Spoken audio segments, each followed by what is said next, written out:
Happy Monday. It is day 93, TowerGate, June the 5th, 2017. Alrighty, I just, kind of a slow day today, but I just wanted to elaborate a little bit on something I reported yesterday on Sunday because I had a lot of stuff going on yesterday. So I just kind of hit this one a little bit. So I want to focus on this a little bit more, something from yesterday's video regarding the multiple reports from just about every major, newspaper and news organization that you can think of are all pretty much confirming. And I believe that the original source of the story, which I will provide you with the link, and I believe everyone else picked up the story from there, was from a reporter from the New York Post. And his article that he penned was that he had learned through a source that the Trump administration and the Justice Department had sought FISA warrants on the journalists who have been leaking information, much of that information classified information, and I can assume that as part of that we're talking BuzzFeed, who leaked the entire dossier. We also have the Trump administration has identified, as I told you in about 2 or 3 videos ago, that the Trump administration had identified 3 leakers who will be fired if they have not already been fired, and that their cases will be turned over to the Department of Justice for possible prosecution. So there we have it. Something I've been saying for a long time is that if you want to stop these leaks, you're going to have to start prosecuting these people. Now keep in mind, there are whistleblower laws, but whistleblower laws only apply to people within the government that, or they could be outside government, but people who are reporting things that are crimes being committed by our government or people in our government, either the elected or branch or bureaucracies. If you know something illegal is going on, you are allowed to report that, but you're generally supposed to do it, and the way you're supposed to do it is through a member of Congress who heads one of the committees that handle those sorts of things. And that would typically be the committee that Charles Grassley sits on in the Senate. And he is probably the most friendly to whistleblowers. He supports them almost every time.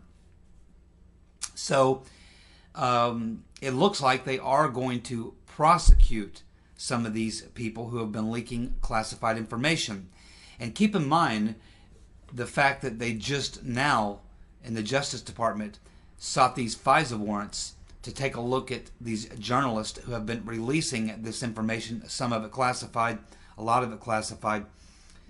It doesn't mean that they can only start looking at these journalist communications now going forward. No.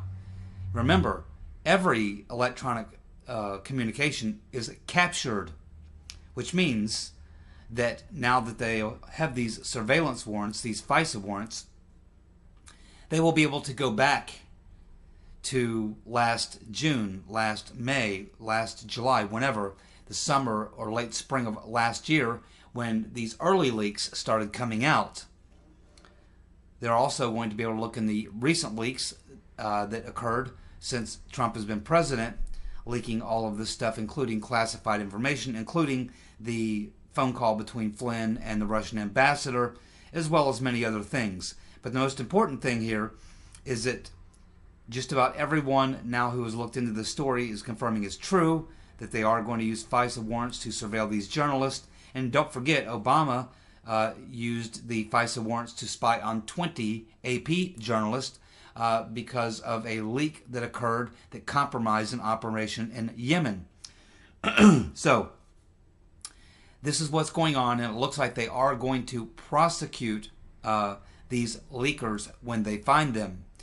And I also reported to you last week that there was 3 individuals who had already been identified as possible leakers, and they have either been fired. One of them was part of the communications team. His name was Mike Dubke. So Mr. Dubke is probably being reviewed right now by the Department of Justice to see if any of the things that he leaked were classified, and if so, he's probably going to be facing criminal prosecution. And there's at least a couple others. that they have already identified, and they plan on getting to the bottom of it. Like I said, in most of these types of situations, nothing ever really comes of these investigations because normally the president is part of the swamp.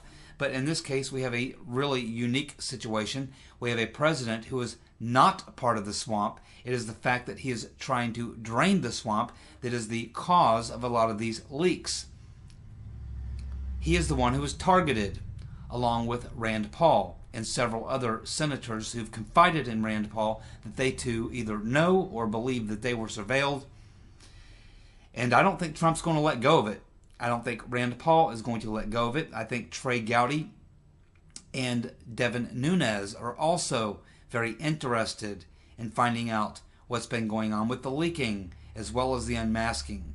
So it only takes a couple of honest men sitting on a committee to call in the right people and interview them, question them, get them under oath, and get some truth out of them.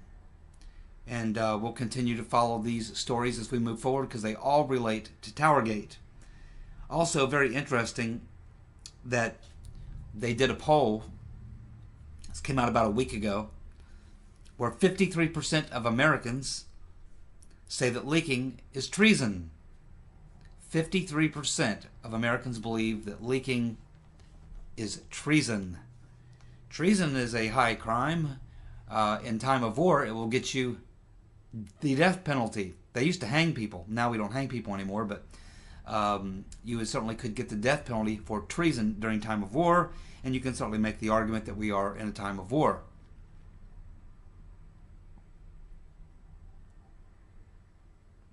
Also, we had a statement that came out earlier this week from an organization that was a Trump supporting organization that's still active even after the election. And they came out and made a statement that there are people within our own unelected bureaucracy that want to sabotage President Trump and the entire America First movement. So there's a lot of people who know what is going on, and we know who a lot of these people are. They are Obama holdovers.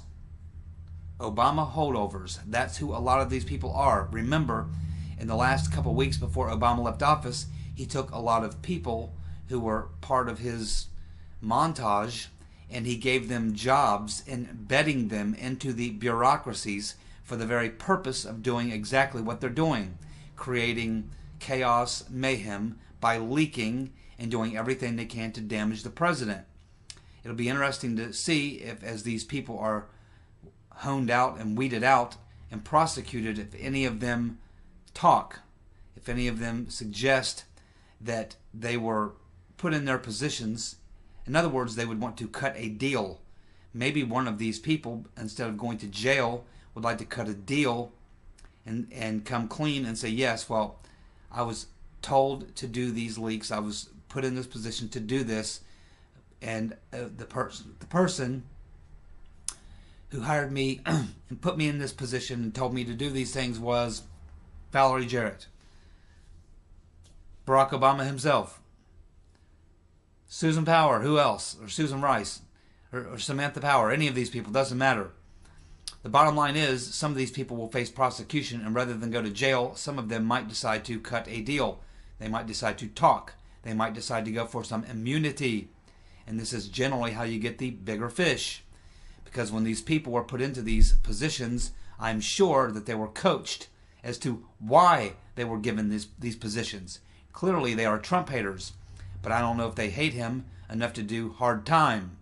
We will find out as the days move forward. Now, some of these people are not Obama holdovers. I would say most of them are. But we also know that there's a couple people that Trump has put his trust in, mainly the main culprit, I think, is H.A. McMaster and a couple of his underlings that he brought with him to his office. I think McMaster is a bad character and a bad deal, and he should be gone. And I wouldn't be surprised to find if he is part of the leaking. We also know that Michael Hayden, in fact, resigned as CIA head because of the controversy he was involved in, where he was allegedly spying illegally and leaking information regarding the events that were taking place during the Utah Olympics. So Mr. Hayden has a reputation of being a leaker, one of these guys that CNN loves, that MSNBC loves. He loves to go on their shows and complain about Trump and everything Trump. Whether it's he was on CNN this week complaining about Kushner, he was on CNN all during the election complaining about Trump. So Mr. Hayden clearly has no love for Donald Trump. He is a leaker. He is a lefty anti-Trumpist, and who's currently right now looking to leave the country as quickly as possible. He's going to go to Ireland. He's just bought a $2 million home there. Clearly, Mr. Hayden wants to get out of town. Something tells me Mr. Hayden is going to be getting a subpoena. So, these issues are all related, and they're all going to work themselves out over time. As I talk about all the time, these things take a lot of time to get to the bottom of, simply because the Congress doesn't really do very much. I mean, we're approaching soon the summer break for Congress. They'll be gone for a couple months.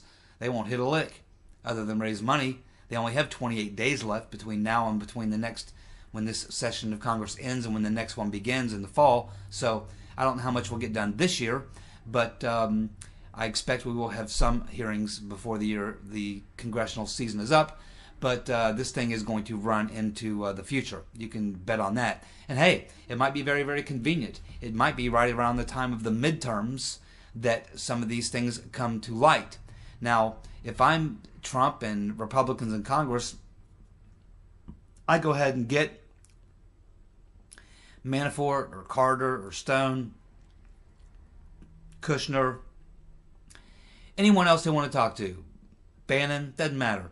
Anyone else they want to talk to, get them there, get them in front of Congress, let them do their testimony, let them do their thing, and get that behind them so that those things are out of the way. So that in the next 2 years, as we lead up to the midterm elections, the only thing that we're talking about is the criminal surveillance. So that total focus is on the TowerGate issue of the